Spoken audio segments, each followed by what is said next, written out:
Program LIFE kroz već više od 30 godina stekao je u stvari jedan zavidan ugled predvodnika u financiranju i ulaganju u projekte zaštite okoliša i prirode, očuvanju prirode, klimatskim aktivnostima i zapravo namijenjen je svim sektorima i svim korisnicima.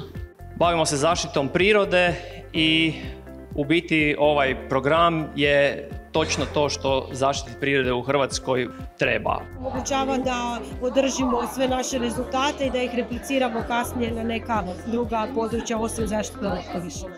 Da obnovimo stanište riječne kornjače u Dubrovačko-neretvanskoj županiji. Obnova staništa koje se nalaze u ekološkoj mreži Natura 2000 i zapravo pronalazak najboljih metoda uklanjanja invazivnih vrsta, ali isto tako jedan od ključnih ciljeva je edukacija. Ostvarili smo dobru suradnju preko radionica sa lokalnim stanovništvom. Mi tu okupljamo i nacionalnu razinu, lokalnu razinu, akademiju, poslovni sektor, financijski sektor i iz toga su se izrodile brojne dobre stvari, recimo.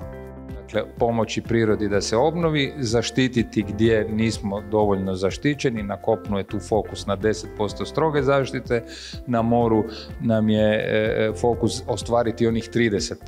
Ali bez aktivnog uključivanja biznisa koji mora razumjeti i razumije, vidi se da razumije, da im donosi i nekakve uštede u poslovanju i tu tranziciju ka zelenom koji mogu i samo kroz izvještaj evidentirati, ali u konačnici i financije. Direktiva o pročišćavanju komunalnih otpadnih voda donosi isto tako i dodatne zahtjeve za ponovnom uporabom i vode i mulja.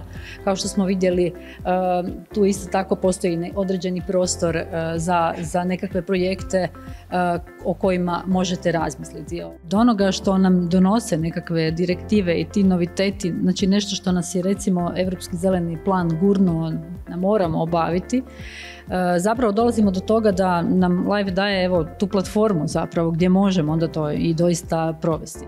I nama je u cilju da se ta najbolja praksa nakon toga primijeni na sve ostale prijevoznike, ne samo u Europi, nego diljem svijeta. Ovo nije stvaranje konkurentne prednosti, ovo je stvaranje nove svijesti za očuvanje okoliša. Iz njih ponovo proizvodimo sirovinu od kojih ćemo proizvoditi novi proizvod i na taj način smanjivati nastanak otpada. Uključenje građana u energetsku tranziciju, dakle participacija građana u prelaze na obnovljive energije, organiziranje energetskih zajednica, poslovni modeli za dijeljenje energije. Davati podršku vlasnicima stanova, najmoprimcima, upraviteljima zgrada i predstavnicima stanara u procesu energetske obnove višestambenih zgrada.